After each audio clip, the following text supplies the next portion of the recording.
La magia del Natale a Fontanelle, grazie al neocomitato di quartiere e alla parrocchia San Nicola.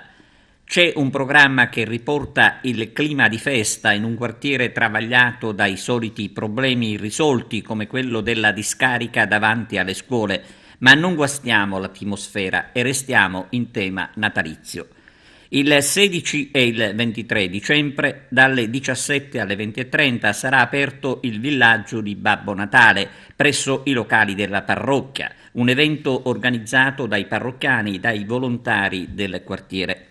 Saranno le novene per le vie della frazione a rendere davvero magiche le serate. L'appuntamento è per i giorni 17, 19 e 21 dicembre. Il 22 dicembre invece in piazza Barone Celsa, l'area commerciale di Fontanelle, ci sarà la manifestazione La magia del Natale con diverse animazioni. Altra iniziativa del comitato di quartiere Fontanelle Insieme è la canzone Buon Natale a te. È possibile vedere il video sulla pagina Facebook Fontanelle Insieme a partire da oggi.